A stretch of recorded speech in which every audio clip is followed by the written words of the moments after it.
So welcome everyone. Thank you for joining us today at the Center for Scholars for the Cal State Fullerton Scholar Applicant Open House. We're so glad that you all could join us, and there's so many of you here. We have current scholars that are also joined us.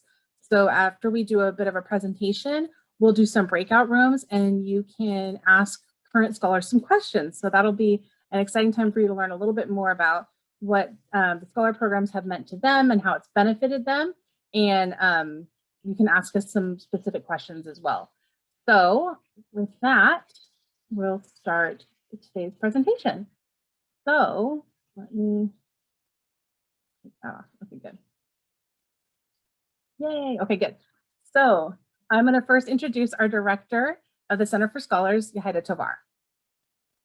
Hello, everyone, and welcome. It's so good to see all these new faces and also our current scholars. Thank you for being here and supporting all of these prospective students.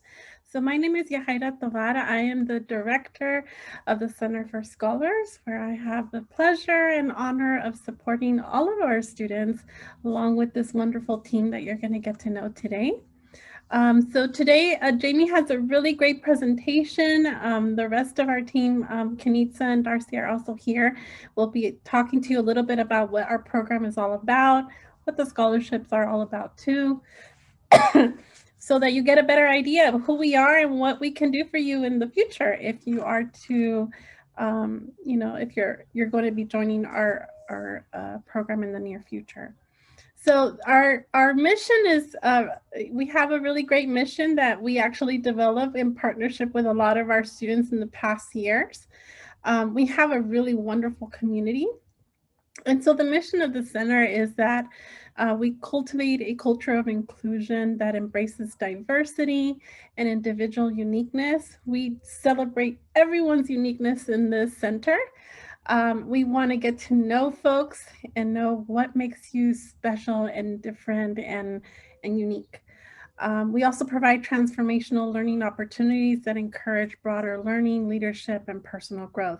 So what we do is not simply get you from point A, which is entering Cal State Fullerton or entering the program, and B being graduation and helping you exit, but in the between A and B, we're also doing a lot of work to develop relationships with you. We provide you some really great experiences that you'll learn about a little bit later that really encourage you to grow in so many different ways, because we are not just trying to graduate, we're really trying to prepare you for the world. You know, once the safety net is gone, we want to make sure that you're able to thrive. So this is our wonderful team. We have folks that specialize in different areas. Jamie Hamilton, I'll allow you to introduce yourself. I think you might have already done that. Darcy, do you want to introduce yourself? Absolutely. Hi, everyone. Welcome. It's so great to see all of you here in our open house. My name is Darcy Anderson. My pronouns are she, her, and hers. And I am the Senior Program Coordinator for the Center for Scholars. So I am one of the academic advisors in the center, but I also do non-academic programming that ranges across the board. So I help with community building activities like our game nights, our movie nights, fun things like that, as well as heading up the foster-friendly ally training for our campus and campus partners all around Southern California. I work with all of the scholar communities, but I also serve as the staff advisor for the Guardian Scholar Student Association, which is one of the organizations that we have within this, or within the center, but that's like kind of tied to the center. So those are some of my roles on campus, and I look forward to getting to know all of you a little bit better today. And I'm gonna popcorn it next to who I call my partner in fun, Kenitsa Carrillo. Thank you, Darcy. Hello, everyone. My name is Kenitsa Carrillo, and my pronouns are she and hers. It is such a joy to be here with all of you and getting to know you and answering your questions, because I'm sure you all have a ton of questions. I am one of 4 academic advisors in our center. And so I get to meet with students and help you all develop your plans and helping you pick classes for the following semester. We also get to work on helping you connect to different career development and leadership opportunities. So I work really closely with our scholars to provide those opportunities, and I actually get to work with our students who are graduating, which is super exciting. This is the most wonderful time of the year, I'd like to say. And so we get to put together a lot of programming and a lot of just activities to help you all with meeting your academic goals and helping you make sure that you're on track to graduation. And so I look forward to continue to talk a little bit more about my role a little bit later in the presentation. And so as of today, we actually decided that we would have a new team member in the center that's sitting right behind Darcy. So this is a new member that our students happen to they've gotten to know very well. So Darcy, do you want to introduce our new team member? Absolutely. Everyone, I'd like to introduce you to Judgmental Seal. Judgmental Seal's name is that because Judgmental Seal kind of looks like he's judging you, but really he's a cuddly comfort object that we use a lot in our programming to encourage mental health and mindfulness. So here's Judgmental Seal, everyone. Thank you. So as you can see, we're a fun group. We do hard work with you, but we also like to have fun. We like to have moments of connection and really getting to know you all. We have other team members that were not able to be with us today. So Nikia Hasty, she's our administrative support coordinator too. And she would be the person that when you walk into the center, she would be your first point of contact. She is the one that welcomes you and sets up appointments or gets you snacks or school supplies or things that you might need in the center. We have a really beautiful, practically brand new, because we haven't been in the center too long, but it is a beautiful center that has computers and has spaces for you to study. I mean, obviously right now we cannot do a lot of in-person things, but we hope in the future we will be able to. And so we hope that we can also show you around the center. So Nikia will probably be the person to show you around. Paola Martinez is our graduate student assistant. She's actually about to graduate with her master's degree this May, so we're really excited for her, but she also does academic advising and she supports our students that are experiencing any kind of emergencies, and that could be from housing or other things that might come up. And so she provides support so that we make sure that that you get to focus on your academics and we get to remove some of those challenges or barriers that you might be facing. Alex Osorio, he's our counselor and he's basically the counseling and psychological service liaison that is assigned to the center. And so he provides a lot of mental health activities, groups, and individual counseling, and connects you to resources too. If you happen to need long-term therapy, Alex does a really great job of connecting students. And so you might ask yourself, why do we have a therapist in the center? Well, therapy is kind of like going to the gym, right? We go to the gym to stay physically healthy. And so today therapy is just one of those very essential things that centers like ours need, because you will face different types of challenges. And it's nice to know that there is someone there that you can talk to that is a licensed therapist and can connect you to other resources if you happen to need them. So we're really big on mental health, on self-care, because we know how stressful, balancing college, family, and other responsibilities that you might have from employment or just transitions in life can be a bit challenging. Miguel Reina, he also is an academic advisor. He's a retention specialist. So he works with a lot of the students that start to fall behind academically. And so actually we all do the retention work, to be honest. He's fairly new to our center, but he is also someone that you can go to for advising. And so this is our wonderful team. They are very dynamic, diverse. They have so much knowledge and skills that they do wonderful work, and I get to sit back and watch what they're doing. I mean, my role is a little different. So I'm doing a lot of the behind the scenes work. I am working constantly to fundraise, to make sure that we have funding for all of your scholarships, to make sure that the staff have the resources that they need to do the wonderful work that they do, that students have the things that they're going to need throughout their academic journey at Cal State Fullerton. So this is the Center for Scholar Staff, folks. And so I will turn it now over to Jamie. So amongst the Center for Scholars team, we all support students from 6 different scholar communities. And so I'm going to go over a little bit of that with you all now, kind of introducing that concept. So I know many of you, when you applied to our program, you understood you were applying to one specific program, but we're all housed together in the Center for Scholars. So there's an added asset of having all these communities together. You're no longer one student in one group, you're in a broader community, and you have students from various backgrounds and experiences who all come together to learn from one another. And so our Abrego Future Scholars are our first generation college students. This program provides a 2-year scholarship in the amount of $1,500 per year. So this is specifically for those first gen students. And then our Guardian Scholars program is for former foster youth. And their scholarships are a bit more complicated because it works in conjunction directly with the financial aid awards that they're offered. So we work one-to-one with students to help identify the actual value of what that means. But the intentionality behind that from the donors is that all of your basic needs for tuition, housing, and other things that you will need to be successful are met. So you don't have to stress about those concerns. You can potentially work less hours and things like that. So you can really take advantage of the opportunities of college. And then our President Scholars program is a tuition-based scholarship, as well as some support services that is for the duration of 4 years. And so currently tuition is $3,478.12 a semester. And then these students also receive a book stipend each year as well. So again, the tuition, could increase, and so the scholarship would increase as well. And with all of these programs, we do work with student financial aid award packages to ensure that you have basic needs met, you're able to get tuition covered if possible, that you have resources for books and supplies. And we'll go over a little bit more about what does that look like if there's other needs and concerns that come up.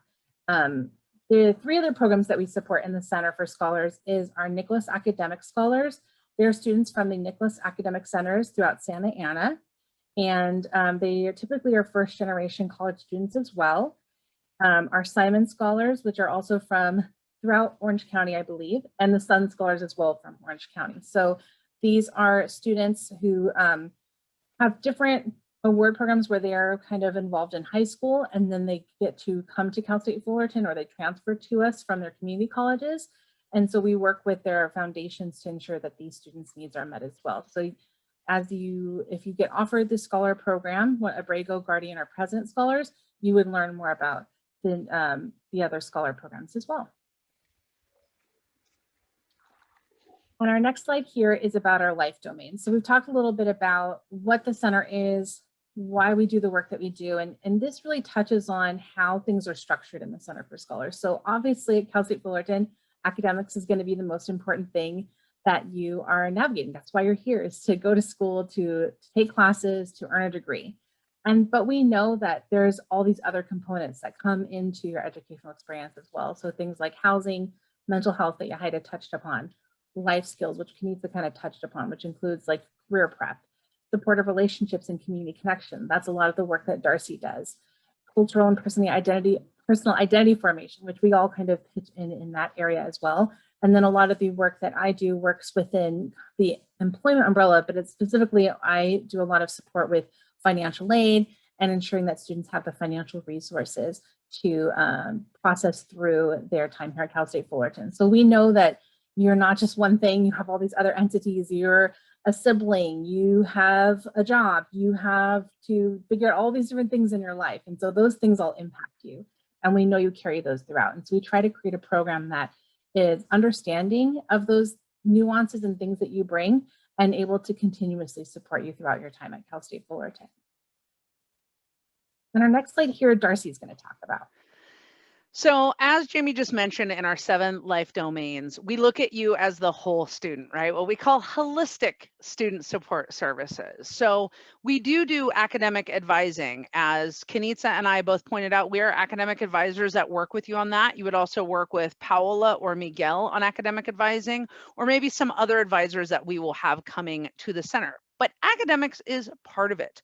We also want to think about where do you go after you've graduated, right? So we work with professional development throughout your entire time here. Some of you might be like, but I'm just getting started. How are we thinking about professional development already? But we know that those pieces are really important.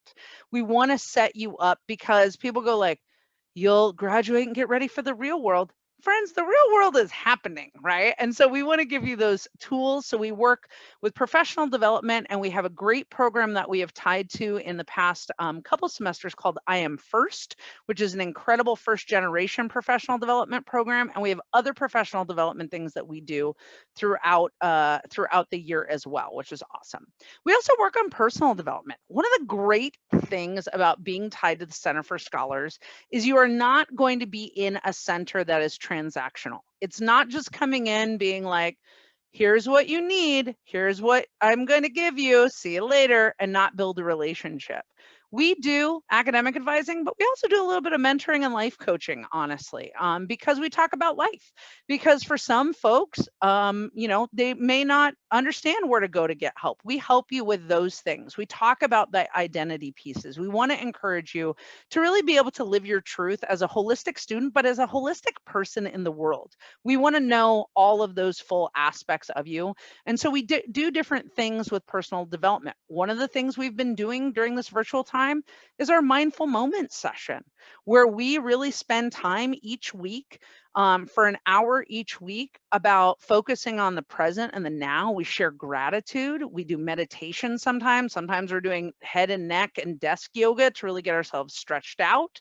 Sometimes we're doing different activities that help, identify things in our life, whether they be barriers or wins, things that activate or trigger us, right? So we do that personal development in a lot of different ways. And that is also tied into community, because we want to build community, because studies have shown, friends, studies have shown that the more you feel connected in, the better you're actually going to do. And that helps tie into the next two parts about that leadership development and sense of belonging, right? Because you might be like, well, I don't know that I'm participating in any leadership, but being a scholar in the Center for Scholars, you are already a leader, right? And leadership can look so many different ways. We have boisterous out there leaders who like that person's a leader, but we also have quiet introspective leaders. Leadership looks so many different ways. So we really want to bring out those characteristics in you. And those are things that we do through so many different opportunities in the center, opportunities through student organizations, opportunities for community service. There's so many different ways that leadership development happens, and we're always looking to bring you new and exciting opportunities in that. And again, that sense of belonging. We really look at the center, right, as kind of a little village, right? You have this village that you get to belong to in the Center for Scholars. And then you go outside of the center, and maybe you're in your major, and that's your town, right? And then from there, your town, you look at your city, which is the college that your major belongs in, right? So we're going village, town, city, and then the big kind of metropolis that is Cal State Fullerton. So you get to start small and know that you have this kind of hub to start with, and build out and come back in, because we want you to belong. It is so important to build community. And the great thing about having 6 different scholar communities is you get to be in an inclusive environment where people welcome you in. They want you to live your true identities. And it's done in a nurturing way that helps you build this community, helps you build leadership skills without saying like, good luck in front of 40,000 people, right? So these are things that we really foster. We want to build such incredible sense of belonging that it is going to feel weird if you're not interacting with the center, right? And so we provide a lot of different opportunities through community building activities, through professional development, through all of the things the Center for Scholars community is at the heart of those. So those are some of the ways that we develop you all. And as you can see here, this very long list of academic support services, but also student support services, scholarships, academic career and life coaching, like I pointed out. We have, when we're in the physical center, a computer lab, study spaces, and free, yes, friends, I said free printing. It's very exciting, right? Testing supplies like Scantrons and Blue Books, technology support with laptop programs, loaner programs, things like that. Textbook assistance. Woo, textbooks are expensive, right? Especially for those of you who are coming out of high school, where you've been given books, you may not always know how expensive textbooks are, but if I've got my transfer students in the room, y'all already know, so we know. So textbook assistance, retention services, which you might be like, what does that mean? That means we want to keep you in the center and in the school, right? We want to help you, and that's why we do sense of belonging, right? We really focus on that because we want you to start with us and stay with us. We also do financial aid support, enrollment protection, right? To make sure that classes you've enrolled in, you get to keep. Priority registration if you're eligible, and that is a huge gifting because on our campus, less than 4% of our students have priority registration. Many campuses, they hand out priority registration like a flyer in front of the grocery store. Like, here, you get priority registration, you get priority registration. It doesn't happen on our campus. And it really helps because our students that are eligible for priority registration get to register 1 to 3 weeks ahead of everyone else. It's a really incredible opportunity. Helps you with your pick of classes, helps you maintain your time to graduation. It's a great thing. Then the Scholar to Professional program, which is something that Kanitsa heads up. And it is a way to put in place the tools that you need out after school. Resumes, bios, headshots. How do you interview? These kinds of things we think about. We think about all of these things, right? We also do emergency support services. So in this time of the pandemic and continuing past this, we have an entire emergency needs assessment, and we have a Paola Martinez, who are a graduate assistant, as Yahaira had mentioned. Oh my gosh, I lost my job due to the pandemic. Oh my gosh, I'm behind on rent. These are things that we can provide assistance in. Food, supplies, technology. It's a really important part to make sure that your basic needs are met, because if your basic needs are met, how can we expect your academic needs to be being fulfilled, right? So we are very aware of that. We also have a food pantry in our physical space. So we have snacks, as Marie was kind enough to notice, right? Rice Krispie treats, chips, popcorns, oatmeals, coffee, tea, all of these things, when we are safe enough to provide those, we have, but we have food that is there and available for you to be able to take. Right? For you, if you need food, there's no like, oh, I got to go check in with someone. It's just there. We've had canned goods. We've had lots of different kinds of donations. But again, it's a way to make sure that you're being taken care of. Because if you're not feeding your body, your brain is not getting fed. We can't make those academic goals and those personal goals come true. Mental health services, that's where Alex Osorio, our CAPS liaison, comes in, right? Because he offers wellness workshops, self-care hangs, and also one-on-one counseling to help you also get into maybe more long-term counseling, which is great. We do self-care activities, as I mentioned, with mindful moments, but other things around self-care happen all throughout the semester. Social activities, we've done an anime night, we've done a horror movie night, we've done a scary stories night, we've done a Disney drawing social. We're getting ready to do custom paintable, collectible vinyl toys from Kid Robot. We just had an amazing public speaking workshop for students. We do all kinds of amazing things. And that's just what we're doing virtually right now. And when we're in person, we do so many other things. Again, first generation and college celebration, you will be working with the team that is primarily first generation students, and we are very proud of our first generation status and students. So we are here to know that if nobody came before you, we're here to support you through all of those things, right? Also, the Scholar Monthly meetings, which Kanitsa and I head up, where we provide you these monthly check-ins so that you can get all kinds of great information. We bring amazing workshops. So in the past, we have brought workshops around study tips. We've brought workshops around emergency needs. We brought budgeting and finance tips. We brought all kinds of things. So we think about, hey, how can we maximize this time to really bring you great information? And then again, scholar organization, retreat, and meeting. So as those of you who will join the scholar organizations that we have through President Scholars, Abrego Future Scholars, Guardian Scholars, and hopefully soon our Nicholas Academic Scholars, we work with you all to plan. We help, we co-sponsor events. In fact, tomorrow night, our President Scholars are getting ready to co-sponsor an event with the center, which is our talent showcase, right? Where both staff and students are coming together to have a great time and have that community building, right? So again, these are the things that we go through because we really want you to know that this is, in a lot of senses, a pretty one-stop shop, but we are part of that village to connect you with other villages in the town, in the city, and in the metropolis, friends. So we're so excited to get to share these things with those of you who come and join us. Thank you, Darcy. So next thing I'm going to touch on is a little bit of what Darcy mentioned as well, the emergency support services. And so as she shared, these are really there to help when stuff just doesn't quite work out or the needs aren't being met. Something happened, and we know for this year, there was quite a bit of those challenges this year that our students were facing. And we encourage you all, we send out a form on a weekly basis, but we also make a point of normalizing that these resources are for everyone. It doesn't matter which scholar group you're in. It doesn't matter what your background is, because we all know that these kinds of challenges have happened to all of us as staff in the center. And so we know that knowing the resources are available, how you can access them, will make it a lot easier for when those needs arise.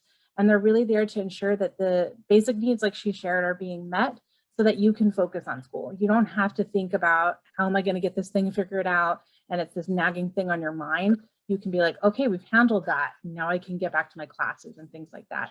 And we do a lot of work with you to ensure that long-term needs are being met as well. So we're not just triaging a one-time need, we're really seeking out some long-term resources if needed as well. So again, we really want to ensure that you are aware of this and know that this is something that we can provide in conjunction with the campus community. And then Kenitsa is going to talk about our resources for our incoming scholars. Yes, I will. So one of the things that makes us very unique at Cal State Fullerton is that in the Center for Scholars, we get to work with you from the moment that you step on campus to the moment that you graduate. And so we've put together quite a few activities to kind of help and facilitate all of that growth and that learning that you're going to be, taking on once you're at Cal State Fullerton. So one of the things that you will be getting more information about after the selection process has gone through is that we put together a 1-week Scholar Smart Start program that we invite all of our students to attend. So this is before the actual beginning of the semester, where you will be taking a course that will help you learn things that are just going to help you be one step ahead than everybody else when you're on campus. You're going to learn a lot of information about the different resources offered at Cal State Fullerton. You're going to get to know the Center for Scholars staff, as well as the additional resources that we offer. You're going to start to build that community within the Center for Scholars. Like Darcy mentioned, this community is so important. And then in addition, you will have the opportunity to earn units towards graduation for folks who actually enrolled in the Read 201A course.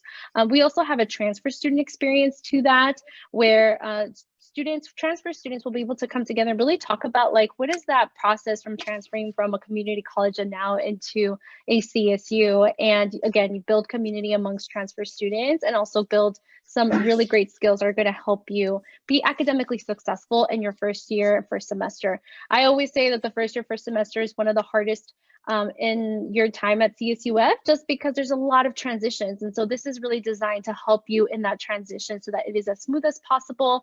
And if you do come across different challenges, you have the tools to be able to address them, and then connecting with us so that we can help in that process as well. This is also a really great opportunity to get to know your other scholar peers, as well as the donors. The donors for our programs are really connected to our students, and they want to know more about you. They want to help you, and they want to support you in other ways, like professionalism. And so this is a really great opportunity for you to start building those connections. And then we also send out a tiny starter kit to really just get you started in getting some swag from Cal State Fullerton. Along with our Scholar Smart Start program, we have a day where we actually invite you, the student, as well as your supporters. So this could be family members, this could be guardians, this could be mentors, this could be brother, sister, whoever you consider as a supporter, to join us in a day to really talk a little bit more about what it's like to be a student at Cal State Fullerton and really what it's like to be a student in the Center for Scholars. And we do this because we see you and your supporters as valuable partners. We know that you're not doing this alone. A lot of you are doing this with the support of your family members, with the support of your other supporters, whoever that may be. And so it's important for us to be able to bring them into the conversation, and we actually talk about different topics of like academics. We talk about, you know, the importance of getting involved on campus early, and the way financial aid works, because then you can start having those conversations with your supporters in terms of do you need to adjust your working schedule? Do you need to adjust, you know, the way that you support your family members, if that's, you know, who you're having a conversation with, or your partners, or whoever that may be. So this is really a great opportunity for them to also know what expectations are going to be placed on you, so they can provide some flexibility in that as well. And again, we do this all in the summer, so you can get started on those conversations. And then that way, once you become a student, you're actually in it taking classes, a full course of classes for some of you. You know, it'll be easier, so you don't have to have those conversations later on, but sometimes they are ongoing. So again, this helps facilitate that. And then also, as you're getting ready to start your time at Cal State Fullerton, you will be receiving information from us so that you can start meeting with us. We will help you pick courses.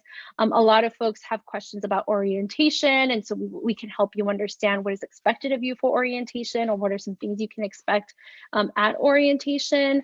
A lot of students end up having questions around financial aid. A lot of this time, like this is the first time you're having to fill out financial aid applications, and they can get kind of complicated. Sometimes you're being asked to submit different paperwork that, again, it's kind of hard to understand. And so this is where we can come in and help you in facilitating that process to ensure that you submitted everything you need for financial aid, that you register for your classes, and you're ready to go for your first semester at Cal State Fullerton. I think we go to the next slide, Jamie. Thank you. Okay, so now we've talked a lot about what you can expect from us as a center and as advisors in the Center for Scholars. And so with that, we also, there are some expectations that we have of you and what you need to do in terms of your responsibilities for the center. So we have you sign an agreement at the beginning of each year, or not each year, I should say, at the beginning of your time here at Cal State Fullerton, so that you understand what are the benefits that you're going to be receiving being connected to the Center for Scholars, and also what are the expectations that we have of you so that you can continue to receive those benefits. So please know that all of our expectations have been carefully thought about to ensure that they're helping you meet your academic goals. We know that you are going to be very, very busy as students. We expect it of you because you all start to get involved in different places. Again, you're seen as leaders already just being connected in the Center for Scholars. And so we don't want to give you more things to do just for the fun of it, because you know, we were busy as students as well. So we understand that things can get kind of hectic. And so everything that we ask students to do, again, it's with the purpose of helping you meet your academic goals and get you to graduation. So in the student agreement, I'm going to briefly go over these, and these are things that we're going to go more in depth once you have been admitted to the Scholar Program, and we will go over those at the READ 201A Smart Start program. But we ask students to meet with us as advisors 2 times a semester, once to check in, and the second time to pick courses for the following semester. We work with you to create an education plan so that you know exactly what your time here at Cal State Fullerton is going to look like. And, you know, once you get to Cal State Fullerton, you may have an idea of what you want to do. And then sometime in your first year, second year, you may change your mind. And so we can have those conversations and create other plans. Some of you want to do double majors, some of you want to minor, some of you want to do internships, and we can sit down and can put that all in one place. You can start to really see and envision what your time here is going to look like. And I think that's pretty awesome. We also have you complete a needs assessment at the beginning of each semester. This is kind of tied to what we were talking a little bit about, providing support in different areas and seeing you as a holistic student. We want to know where you're at. We want to know what supplies and what support you may need so that we can provide those if we have the ability to provide those, and then start having those conversations about, like, are you thinking about graduate school? And I know a lot of you are just starting and you're just thinking about what college you want to go to, but eventually you're going to want to have those conversations, and we can start them as soon as possible. If you want to build some skills in networking, we can connect you to places that can do that. Again, we work with you all in being able to help you meet those goals. And then we also have you check with your professors each semester to see how you're doing. And usually we ask you to do this halfway through the semester so that you know if you're doing great, amazing, continue to do that good work. And if you need a little bit additional support, you can have those conversations with your professor and how you can improve those grades. So the progress update form, we also call it the grade checks, super important and very helpful in making sure that you're doing well in courses. Darcy mentioned this already, but we have those monthly meetings and we ask all of our students to participate in those, because once you get into the semester, everyone's off doing their own thing. And sometimes the monthly meetings are the only places that we can really connect with you all and check in, see like, hey, how are you doing? But we also give really great updates and we do some great activities for you all to connect with each other. So this is a great time for us to just come together, be in community. We also have our students complete community service or volunteer requirements. Because of COVID-19, we have postponed this requirement, but as things start to open up and we start to return on campus, we are going to ask our students to complete this requirement again. This is kind of part of the what we see in the center as you being leaders. A lot of you are going to be receiving benefits from these programs. And so we want to give back to the community and in our own way as well. And so by you all going back and, you know, giving back to your communities, whether it's your immediate community, if you're already doing something, like a lot of folks end up volunteering in their churches or in their schools, you can use that as to fulfill the requirement. But we also provide other opportunities on campus for folks to volunteer and to give back to their Cal State Fullerton community or their Center for Scholars community. So know that we will be providing a lot of opportunities and we'll give you some more guidance once you become one of our scholars. And then we also work with you again to ensure that you're meeting all the requirements you need to graduate. And so with that also comes a minimum number of units that we're asking you to complete. So for the most part, we ask our students to be enrolled full time to help you meet your graduation requirements, and then maintain an average GPA so that, again, we are ensuring that you are meeting the requirements that you need in order for you to graduate. Next slide, please. Alrighty, and so this is the Scholar to Professional program, which Darcy already alluded to, and this is the part that I get to work with students really closely in helping you transition out of the university from becoming a scholar to becoming a professional. And some of you may already be working, and so these things can also help you in, you know, growing within the company that you're already working in if you choose to stay and be promoted, right? So this year we have the wonderful joy of celebrating our class of 2021 virtually. So here are just some numbers for you to get a sense of, you know, who we're celebrating. We have 41 graduating Abrego Future Scholars, 17 graduating Guardian Scholars, and actually I just got word of a couple more Guardian Scholars that are graduating, so that number is now 22, which is super exciting because we're definitely beating those odds across the nation that we see. So we're helping our Guardian Scholars graduate.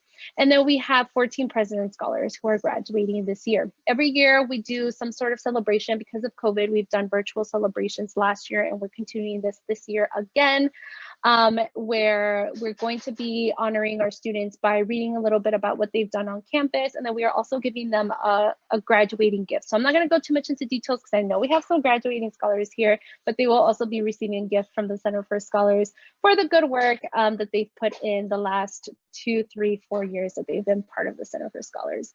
But with that, we also ask our students to, you know, prepare for those graduate school applications, prepare for those job applications. So we ask our students, we actually start collecting things for our students to prepare for that. So we have you work on your resumes. We have you set up a LinkedIn account, and we have you have conversations with our graduation specialists across the colleges so that you can get a sense of what stuff you need to do or what's the process like in order for you to apply to graduate school, in order for you to get into the fields that you're thinking about, right? So we're asking folks to have those conversations already. And as a result of doing all of the activities that we ask our graduating scholars to do, they will get their graduation regalia, which means their cap, gown, their sashes, and their little tassels that go on their gowns as a gift from the Center for Scholars. Like I mentioned, they will be also getting an additional graduation gift, and they will also be receiving the Alumni Association lifetime membership, which is huge because that allows them to continue to stay connected to Cal State Fullerton and participate in different activities. And then we also ask our graduating scholars, or alumni, I should say, at that point, to come back, share their experience, talk to our students, and to talk a little bit more about what their process has been, where they're at, and what good work they're doing as a professional now. And so down here, you're going to see some of the celebratory events that we're going to be having later on this semester in early May. So we're super excited to celebrate our scholars. Thank you for Kenitsa for highlighting on that. We know we've shared a lot about the Center for Scholars and the value and benefit that the Center for Scholars brings to you all. And now I know a lot of you are like, okay, how do I do this? How do I sign up? How do I get in? So you all have done the first step, which is completing the application. And here we're going to go over the next steps for you all. So when I realize that some of the language is not perfect on here, but that's okay. The information remains the same. So our application opened back in November and it closed on March 2nd. You all are quite aware of that, I'm sure. And then today is our interviewee open house, or invite for you all to come. And then starting as early as tomorrow, we will start contacting eligible or students who are going to be invited for interviews. And I'll go into what the process looks like for that in a couple more steps.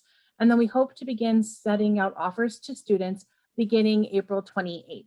We know that's right around the time frame that you have to commit to multiple universities. So we always encourage you, if you have decided to attend somewhere else, to feel free to let me know.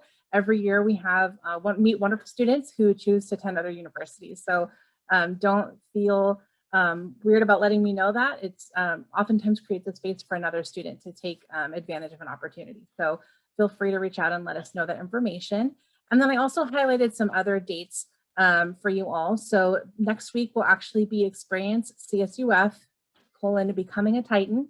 So that's a new event that is going to be going on all week virtually. And there'll be some live activities that'll be going on there, but it's really an opportunity for prospective students to come learn about Cal State Fullerton, get kind of in depth and excited about it before you delve into things like orientation and things like that. So it's a good way for you to come learn about the opportunities available, about your colleges, your major, internships, all the wonderful fun things that are Cal State Fullerton. And then, as I mentioned, May 1st is the deadline for you to accept your admissions. And I believe it's also the deadline or the date you can begin registering for your orientation. And we always ensure that we send this information out to students as well, so that you're getting that from multiple points, because we know it can be a little bit of email and information overload, but we want to ensure that you're getting the most important things taken care of. With the selection for scholars, I wanted to share that we've had a high number of applicants this year. So for our Abrego Future Scholars, we had 65 applicants. Guardian Scholars had 20 eligible applicants. President Scholars had 220 applicants. We're able to invite a reduced number to participate in interviews. For Abrego Future Scholars, it's around 30 students who will be invited for interviews. Guardian Scholars, it'll be around 15 students who are invited for interviews. And President Scholars, it will be 60 students who will be invited for interviews. And then from there, the numbers of offers we're able to make are a little bit more reduced. And I share that really so that you pay attention to the next upcoming slides and really put together a strong interview that highlights who you are, shows your commitment to this opportunity, and your interest in what it's providing. So again, it is somewhat competitive, particularly for our President Scholars, but we really want you to demonstrate to the committee, which is comprised of students, alumni, and faculty, staff, and donors, to demonstrate to them that you really value this wonderful opportunity.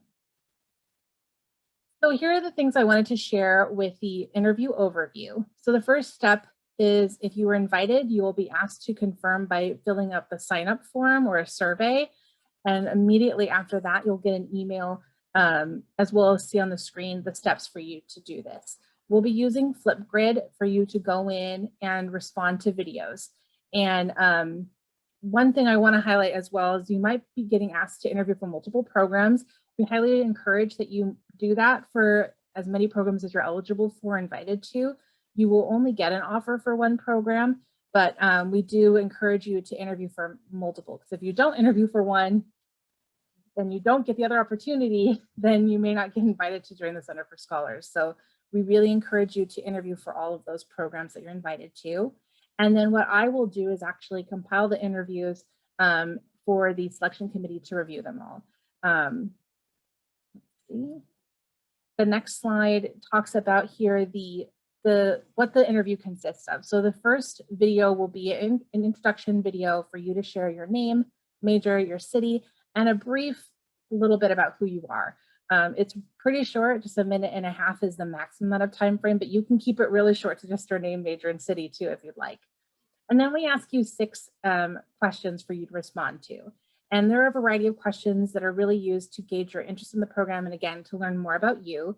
And those responses are limited to 3 minutes each. I know that sounds pretty short, but once you start practicing your responses, you may find that that's sufficient amount of time for you to get a pretty thorough answer in. We know that for our committee members who review a lot of these videos, if someone's going on and on and on, it can make it kind of challenging for them to focus and be excited about what you're trying to share. So we really want you to keep those concise and organized for the committee folks. And then the last thing to show us that you are done with your interview is really a thank you video to the committee, letting them know that you're excited about it. It indicates to me like, okay, they've gone through all the steps and they're done. So some tips I want to share with you all is to test your technology beforehand. So making sure that your Wi-Fi connection is pretty good if that's what you'll be using, that your laptop like camera or your phone camera has been cleaned, so your quality of photos looks good, your video quality looks good. And then keeping your virtual identity semi-professional. So you don't have to be super fancy, like what I'm wearing right now is perfectly adequate.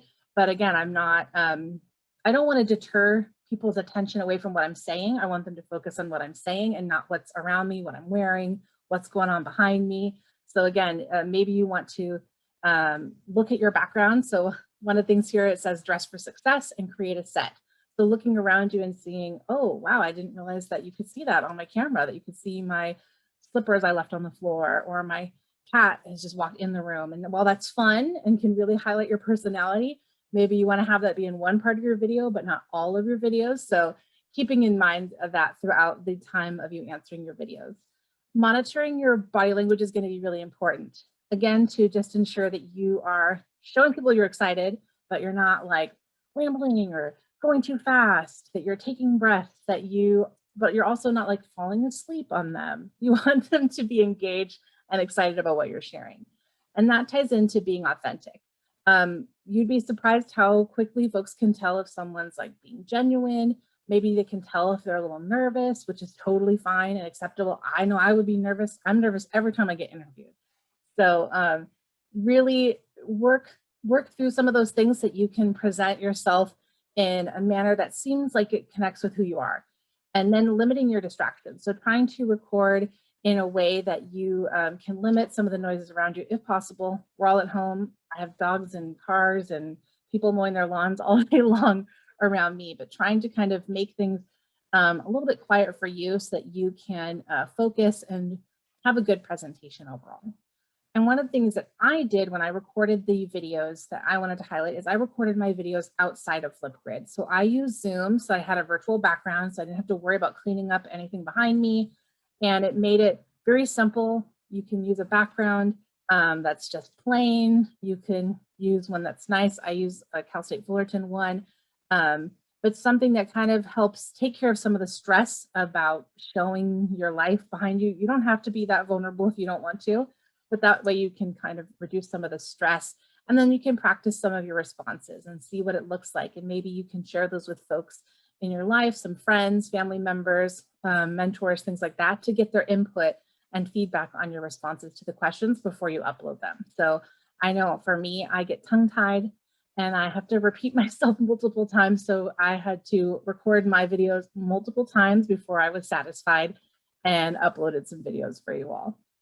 So that's really the interview tips and points. I wanted to leave it open in case anybody had some questions. You can always, like it says here, contact me if you had general questions. But soon we're actually going to go into breakout rooms. I'm just going to scroll through the chat. Yeah, Jamie, we've got 2 in the chat. One Kanitsa answered, which I'll still read out loud to everyone because other folks may have this question, which is if chosen, will you be interviewed by someone or just creating the videos for the community to see? And Kanitsa let the student know that if you're chosen for the interview, because of COVID, you will be making the videos for the community to see. So those videos stand in place of your interview. Yes, we did not want the stress of you all having to do live and scheduling and getting all the community members. Zoom with that many people and coordinating, it would be exhausting for everyone. So I figured this would be the easiest way for you all to do it on your own time. I know students are up at all hours because they email me at 11 o'clock at night, even though I'm asleep. That way you can do it at 11 o'clock at night if that's what you want to do. And I'm going to jump over one question, but we will come back to it, Avery. So don't think that we're missing you. But Dustin had asked, can you edit the videos you submit? Yes. Edit those videos to make them the best they can be, Dustin. Absolutely. For sure. And with it too. Oh, go for it. Oh, no, I was just saying thank you. Sorry. Oh, yeah, no, you're fine, Dustin. Like even on Flipgrid, you can like add little graphics and things like that. There's all these little ways you can be creative and demonstrate your personality. You do want them to, pay attention to what you're saying and not make it always about something fun, but we do throw in a fun question in there so that you can have a little moment of sharing a little bit about your personality and you don't have to be super serious the whole time. We are fun. It is a lot of seriousness, but we try to make it fun. And then let's see. And then Avery asked Jamie, if we don't get an email tomorrow regarding the interview, does that mean we did not qualify for the next round? Yes. However, there might be a caveat. If the students don't respond, so I'm doing a big bulk send out. And if I come back on Monday and a certain number of students haven't responded in time, I'm going to say, okay, you had your chance. I'm going to open it up to someone else. So there will be some alternates as well for each of the scholar groups as well. So we try to offer as many opportunities as we can to students that are interested. So very good question. And then I should have a response pretty quick about whether or not you were invited. And then Paulina asked to clarify, is it 3 minutes for the introduction and all 6 questions and the thank you, or 3 minutes per question? It's 3 minutes per question. So I think actually the intro and the closing question might be 1.5 minutes because they're not intended to be super in depth, but it's 3 minutes for each of the actual interview questions itself. And then Brian would like to know around what time might you be sending that email out tomorrow? Great question, Brian. We all want to know, right? When are we going to check things? In my ideal world, it will be before noon. All things going well. I think I have everything set up and I'm not going to be super stressed out about it. I think it'll all work out. So yeah. If I could just make one comment about the edited videos, because I think it's worth mentioning since we saw it last year. When you are recording your videos, just make sure that one, you review it because you can do it, right? You can review your videos before uploading, but make sure that it's also like cohesive, I guess is the best word I'm trying to think of, because last year we got some videos where one particular candidate was stopping and re-recording after each sentence, and it really distracted us as committee members to really hear what you're saying because it's so it just looked really choppy. So this isn't a TikTok video that you're recording and uploading. This is, it's gonna be like a continuous video. So just kind of keep that in mind, because I know that sometimes we want to re-record or say something a little bit different. So just make sure that it looks cohesive. Yeah, maybe even in that case, writing a script down for yourself to go through things like, okay, I said all the things I wanted in that edit. Maybe I should redo it again. And if you run into an issue and you're like, I submitted it, but I think I messed up, I want to resubmit, like, let me know. We'll figure it out. I can get a new video in there for you. So if the time frame is too short or something like that, you can always let me know. We'll figure out a solution for everyone. And if you run into tech issues, I give some solutions, alternatives in the email that you will get once you sign up. But again, if you work on them independently and you're trying to get it to work, it's not working, you can email me the videos. That's fine too. You can send them via Dropbox or Google Drive. Anything we can do to accommodate, I'm happy to make work for you all. Yay. I think the other recommendation I have is if you're recording, take a look at your surroundings behind you. Like just kind of check what's around you.